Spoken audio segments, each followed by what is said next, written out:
All right, welcome back out to the shop.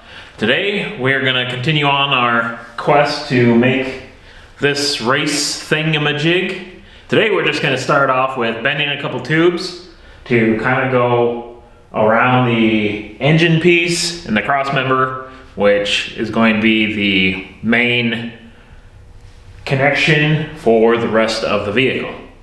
So the idea is to get one hoop in the front of the engine and then one hoop behind it, bracing across those mount points from that old Accord. So these will also be the starting point for the suspension pieces in the back, so they're pretty important that we get them kind of rigged up correctly. So basically, got my notes in my pocket. Did some calculations. So for the front, we're gonna go 26 inches high, get our bend, and it'll be 42 inches wide. So that's basically, we'll need about 87 inches of tube. So I'm going to cut it at 88 and we'll go from there, because you're better off to shave off 1/4 of an inch here and there versus trying to figure out how to add length. And then for the rear, it's going to be 27 inches wide and 24 inches high.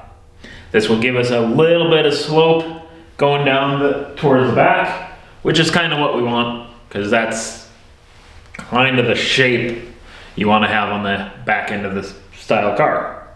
So I ran it through the calculator from Rogue Fab, since Bender, they kind of have a calculator for that. So we'll just start off cutting the 88 inches for that, and for the rear one, we'll be cutting it at 69 inches. Nice. Anyways, let's get this party started.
How are we looking?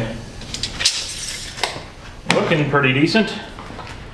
Hopefully it'll all line up. And away we go.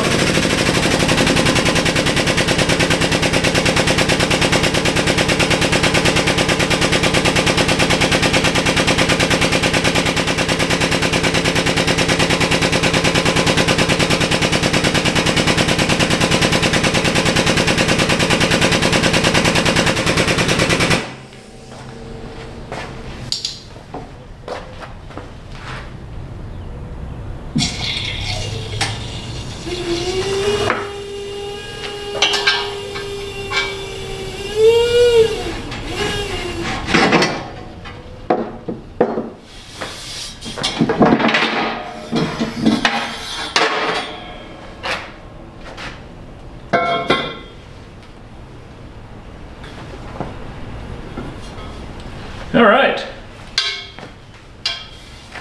that looks like a hoop. Let's go test it out on the car. All right, so if we did it right, this guy should fit there. This guy doesn't fit anywhere close. Isn't that nice? So it's like I'm thinking what it is, yeah, we don't have a perfect 90 on those angles. So we gotta bring them in just a tad. It's like because we have a certain amount of spring back, the bender wasn't able to go full 90 in the full shot. So I'm gonna re-chunk this thing up in there and get some more degrees. All right, let's see what we got.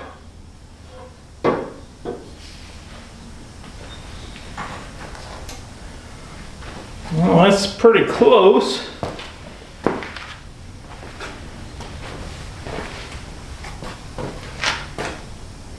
Seems like we need just a little more.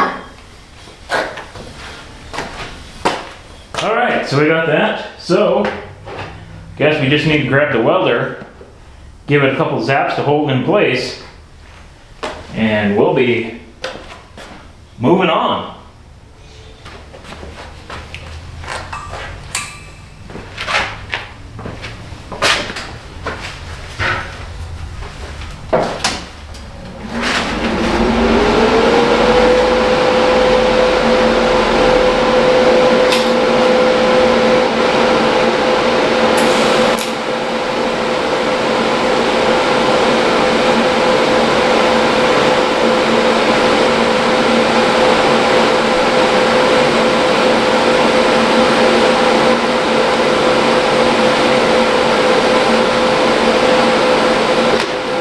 Alright, so I got these two hoops all finished welded. They're holding on pretty good. Now we need to figure out a tube to come mostly straight back. Maybe we can bring it to about 24-ish, maybe 26. Kind of feeling the 26 a little better. Because then if we start at 26, we'll have enough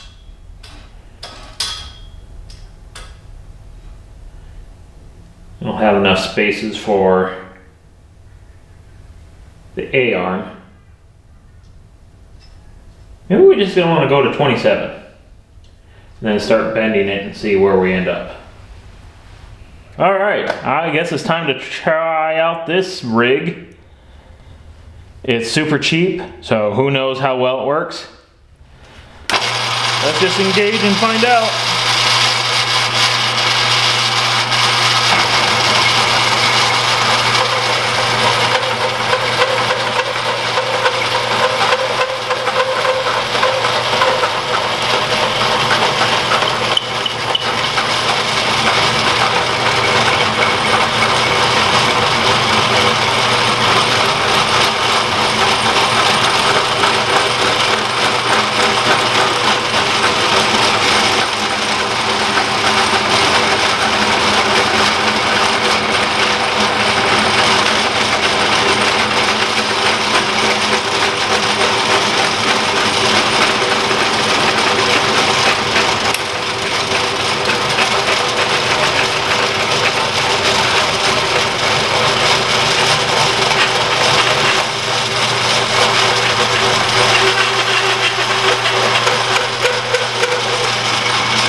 Oh, ain't that neat?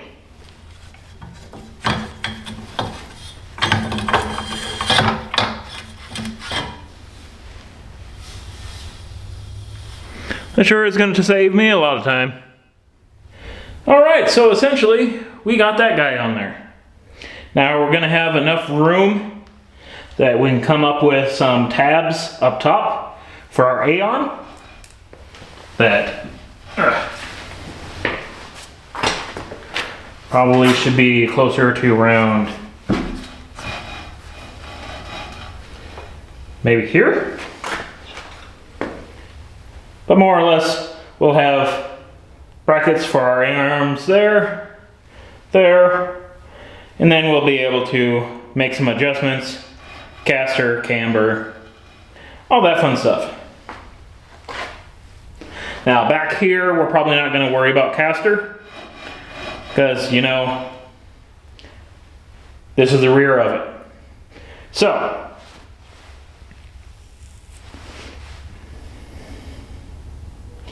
anyways, there'll be no need for caster problems. We'll just lock it in where it needs to be, and that'll be pretty much it. But that's mounted pretty nicely. It's relatively level. Now we'll just be able to take some measurements off of this and mirror it to the other side. Looking pretty good. Okay, so I got the mirroring side zapped on over there, so it matches this first one that we did. Of course, I did kind of slightly flub it up on the bender, so I've got a scrap piece to use for some X braces somewhere else. Anyways, this is not too bad for what we got here. I suppose I'll probably have to find some like gussets and stuff when I take this apart to finish welding it up. But so far we're looking pretty good. I'm contemplating seeing if we should start moving forward from this point while we wait for some stuff to make these A-arms and such. All right, so anyways, we kind of threw in this pipe here, ran that about 60 degrees, kind of getting a feel for how we want to transition from this hoop and the whole engine cradle into some rails to go forward. Now, initially, in my 3D modeling program, I had this bar perfectly straight. Instead, I have it curved slightly, well, slanted slightly. And then we're just going to put a small bend right about where you see the shifter. That technically goes on the other side, but it's kind of a markup point. So we're gonna throw a little bend down there and see what that looks like. Maybe let's start off with 10 degrees. Then we can lay the pipe back down and see where we're at. All right, so right off the bender, we've only put like a 10-degree bend right here by that bracket. And it's looking like it's gonna line the nose up very similar to how we kind of want it to go. So I'm thinking we should probably just mark off, slice it, try to mirror the other side, and pretty much figure that out. All right, so I'm thinking this is a pretty good spot to kind of close up this video. We're kind of have to monkey around with some of these bars a little bit to make sure we got enough room for stick shifting and that type of stuff. So we might want to run these guys a little closer to straight like I was initially planning.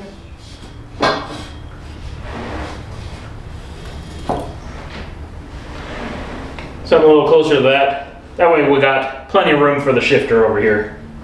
So that's probably what we'll have to do. That'll buy us some more room in the feet area, which can't really hurt either. So, guess this is a good space to leave it off. Hopefully you're kind of enjoying this fabrication process, and hopefully we'll get to see you back here again later.